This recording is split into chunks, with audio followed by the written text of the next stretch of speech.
আমরা আজকে এসেছি নাটোর জেলার মধ্যে, নাটোর সদরের মধ্যে। এটাকে ধরে রামাইগাছি।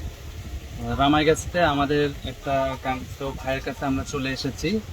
আসলে এখানে এসে একটা জিনিস আমরা শিখলাম, নতুনভাবে শিখলাম। আপনাদেরকে মেসেজটা দেওয়ার জন্য আর কি আজকের ভিডিওতে আপনাদেরকে আজকে দেখাবো যে ভাসমান খাবার দেওয়ার জন্য একটা সুন্দর জায়গা তৈরি করা হয়েছে এখানে, আর আরেকটা হচ্ছে পাখি তাড়ানোর একটা উপায়।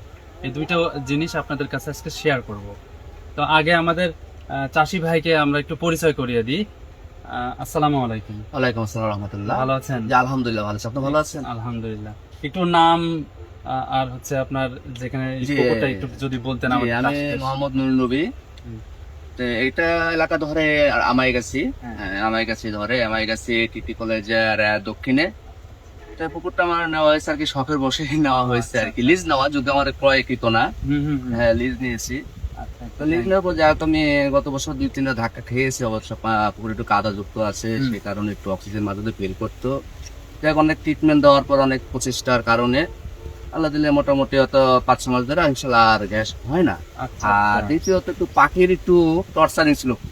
আচ্ছা। তো আগে তো একটু মনে করতাম যে রুই কাতল আছে, সমস্যা নাই। হুম। এই জন্য আমি গোলসার দিলাম, আমি চিন্তিত হয়ে গেলাম যে কি করা যায়।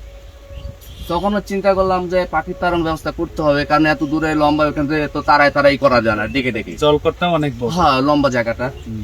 তো এই চিন্তা করে রশির মাঝে মাঝে আমি ওই ক্যানের বোতলের ভিতরে 2টা করে হুম। ওই মার্বেল দিয়েছি। মার্বেল হ্যাঁ হ্যাঁ, মার্বেল দিয়েছি। বাহ, খুব তো এখান সুন্দর। থেকে যে টান দিলে হুম। খুব সুন্দর একটা সাউন্ড হয়। সাউন্ড হয়। সাউন্ড হলে ওরা উড়ে চলে যায়। আচ্ছা। তো এরকম পড়তো মাঝে মধ্যে, হ্যাঁ। ইদানিং আর পড়তেছে না, হয়তো ভয় পেয়েছে, গেলে সাউন্ড হয়। বুঝতে এই জিনিসটা করা হয়েছে। আর ওই পুকুরে মাঝে মোটামুটি একটা পাইপ দিয়ে আমরা রাউন্ড করে হুম। দিয়েছি ভাসমান খাওয়ার দেওয়ার জন্য। আচ্ছা আচ্ছা ঠিক আচ্ছা। আছে?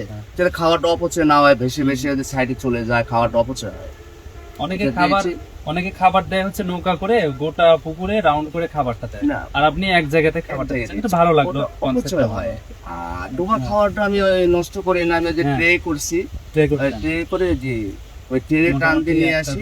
তিনটা ট্রের মতো। হ্যাঁ, করছি ওই ট্রেতে খাওয়ারটা দিই। আচ্ছা অপচয়টা কম হয়, তাহলে আমার অক্সিজেনটা ঠিক থাকে। আচ্ছা আচ্ছা আচ্ছা। হ্যাঁ, এই পদ্ধতিটা করছে। কিন্তু দোয়া করবেন যেন এটা শখের বিষয় করছে, এটা আমার বাণিজ্যিক বিষয়, পেশা হিসাবে নিতে পারি, ইনশাল্লাহ দোয়া করবেন। অবশ্যই অবশ্যই, আমরা হ্যাঁ, তো দোয়া আর করি যদি এটা সবসময়। ভালো লাগে আর যদি উৎসাহ দেন, যদি আর কিছু করা যায় কিনা সামনে। না না, আমরা আসছি আপনার এই বিষয়গুলো শেয়ার করার জন্য। আপনার কতটুকু মাছ আছে, ইন্টেন্সিটি কতটুকু আছে, কতটুকু আপনি উৎপাদন মাত্রা নিয়ে যেতে পারবেন, কোন কোন মাছ আপনার এখানে আর দেয়া যাবে, এই বিষয়গুলো আপনার সাথে আলোচনা করব, প্রবলেম হ্যাঁ, নাই। পরামর্শ দিবেন। তবে আমরা প্লাঙ্কটনের বিষয়টা একটু আপনাদের সাথে শেয়ার করি।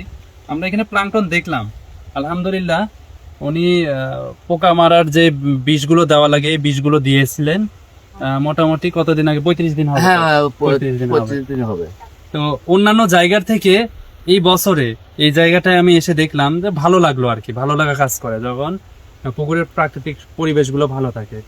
আর এসে দেখলাম যে পরজীবীর আক্রমণটা তেমন মানে খুব একটা বেশি নাই, আছে অল্প সামান্য, হয়তো বা এটা থাকতে পারে স্বাভাবিক যেটা সেটা, কিন্তু পরজীবীর যে প্রবলেম হয়েছে এই মাসটায় বা এর আগের মাস থেকে, এই সময়টা এত পরজীবীর প্রবলেম হয়েছে আমরা ফেস করছি অন্যান্য চাষি ভাইদের পুকুরে, সেইখানকার তুলনায় এখানে আলহামদুলিল্লাহ ভালো আছেন ইনি। আর আপনারা সবাই দোয়া করবেন এনার জন্য, যেন প্রজেক্টটা উনি আরো বড় পরিসরে করতে পারে। বড় পরিসর বলতে এই একটা থেকে আরো 5টা করতে পারে তিনি, এইরকম পরিসরে যেন করতে পারে। এখানে একদম আধুনিক পদ্ধতিতে মাছ চাষ যেন তিনি করতে পারে। আর দেখেন যে কত সুন্দর করে দড়িটা টানা দিয়েছে এবং ক্যান লাগাই দিয়েছে যেন পাখিগুলো উড়ে যায়। এই পদ্ধতিটা আপনারা অনুসরণ করতে পারেন। এই পদ্ধতিটা অনুসরণ করলে আপনাদের পাখির যে প্রবলেমগুলো ছিল এগুলো কিন্তু কেটে যাবে। আর এখানে জু প্লাঙ্কটন, ফাইটোপ্লাঙ্কটন, এই জিনিসগুলো মোটামুটি স্ট্যান্ডার্ড লেভেলের আছে। ফাইটোপ্লাঙ্কটনটা বা প্লাঙ্কটনের ডোজ করতে হবে, যেহেতু সময় পেয়ে পারিয়ে গেছে, এই জন্য প্লাঙ্কটন ডোজটা আমরা একটু তুলনামূলক কম দেখছি, কিন্তু পানিটা খুব ভালো আছে। পানিটা যেহেতু ভালো আছে অর্থাৎ মাছগুলো সুস্থ। পানি হচ্ছে মেন, মাছ চাষে পানিটাই মেন। পানিটাকে ভালো রাখতে পারলে আপনি মাছটাকে ভালো করতে পারবেন। তাই আপনার পরামর্শ হিসেবে আমরা দুইটা কথা বলবো যে প্লাঙ্কটনের ডোজটা আপনি 15 দিন পর পর করতে পারেন, যেহেতু মাছ এখন বড় বড়।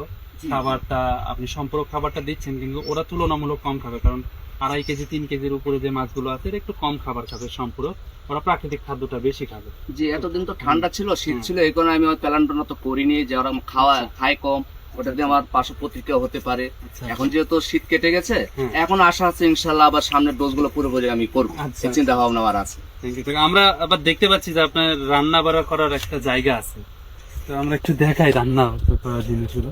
এই যেখানে খুদের ভাত, খুদের ভাতও খাওয়ানো হয়, এই যে কত সুন্দর করে খুদের ভাত। আপনারা যারা হাতে বানানো খাবার বানান তারা আমাদের এই চাষি ভাইয়ের কাছ থেকে শিখতে পারেন যে হাতে বানানো খাবারটা কিভাবে তৈরি করতে হয়। এই যে সবকিছু আছে, তিনি সবকিছু বয়েল করে নিয়ে হাতে বানানো খাবার দিয়ে ট্রের মধ্যে দেয়, জানো এখানে খাবারটার ওই যে কস্ট আছে সে কস্টটাই সাশ্রয়ী হয় এবং মাছের প্রোডাকশনও যেন ভালো হয়। হাতে বানানো খাবার দিয়ে আপনারা মাছ ভালো করতে পারবেন ইনশাআল্লাহ। তাই আজকের ভিডিওতে অনেকগুলোই কথা বললাম, আপনাদের উপকারার্থে দুইটা জিনিস আমরা শেয়ার করলাম, ভাসমান খাবার দেওয়ার জায়গা, ডুবন্ত খাবার দেওয়ার জায়গা এবং ট্রে পদ্ধতি, সাথে যে পাখি তাড়ানোর যে উপায়, এই কয়েকটা। তো আপনি একটু আমাদের অডিয়েন্সের কাছে যদি পরামর্শমূলক কিছু কথা বলতেন যে চাষিরা আসলে কিভাবে শুরু করবে, সাহস তাদের কতটুকু লাগবে, আর মাসিক পরিচর্যা হিসেবে কোন কোন ডোজগুলো করতে পারে তারা। এই মাসিক পরিচর্যা ডোজ তো অবশ্যই পোকা মারাও কীটনাশক হুম। এটা করতে হবে এবং জীবাণুনাশক। আর দ্বিতীয়ত আপনার চুন লবণ, যেটা আপনার 30 দিন বা 40 দিন এর মাঝে আপনার করতে হবে। অনেকে মনে করে যে একটু ব্যয়বহুল খরচ যাচ্ছে, না আসলে তা না। চুন লবণটা করলে দেখা যাচ্ছে চুনে আপনার ক্যালসিয়ামের ঘাটতিটা পূরণ হলো, লবণটা আপনার কিছু জীবাণু ধ্বংস হলো, এতে মাছ ভালো থাকে, সুস্থ থাকে, মাছের কালারটাও ভালো থাকে। মাছের গায়ে যে একটা লেলপা হয়, হুম। ওই, লবণটা দেওয়াতে লেবলর কেটে যায়, এটা ভালো হয়। নিউকাস। আপনারা এগুলো করতে পারেন ইনশাল্লাহ। আর প্রতি মাসে মাসে ডোজটা করবেন, উপন্যাসক জীবাণুনাশক এটা করবেন। হয়তো খরচ দেখা যায় কিছু, মনে করলেন যে 2 দিন খাবার দিলেন না, 2 দিন খাবারের টাকা দিয়ে আপনি ডোজটা করলেন, হুম। তাহলে এটা আপনি উপকৃত হবেন আশা করি। অবশ্যই পানি ভালো হ্যাঁ, থাকলে বড় অবশ্যই ধরনের উপকার ক্ষতির হবে। থেকে ইনশাল্লাহ রক্ষা পাবেন। আচ্ছা আচ্ছা আচ্ছা, খুব সুন্দর কথা বলছে ইনশাআল্লাহ। কিন্তু আমাদের এই চাষি ভাই। আপনারা অবশ্যই এই তখন জিনিসটা আমি যেন করবেন। এগিয়ে যেতে পারে, এই পরিচর্যা আপনারাও করেন হুম। এবং আপনার যদি ইচ্ছে ভালো পরিচয় থাকে আমাদেরকে পরামর্শ দিয়েন। এভাবে আমি যেটা জানি আপনি জানেন না, আপনি জানেন আমি জানি না, আলাপ আলোচনা করলেই বেরিয়ে আসবে ইনশাল্লাহ আসল তথ্য। অবশ্যই অবশ্যই, আলহামদুলিল্লাহ, ধন্যবাদ দোয়া করুন। ধন্যবাদ। খুব ভালো লাগলো আপনার সাথে কথা বলে। হ্যাঁ, চাষি ভাইরা অবশ্যই কিছু শিখবে। আর আপনাদের জন্য যদি কোনো কমেন্টস করার থাকে তাহলে আমাদের ভিডিওর নিচে যে কমেন্ট সেকশন আছে সেখানে কমেন্টস করবেন।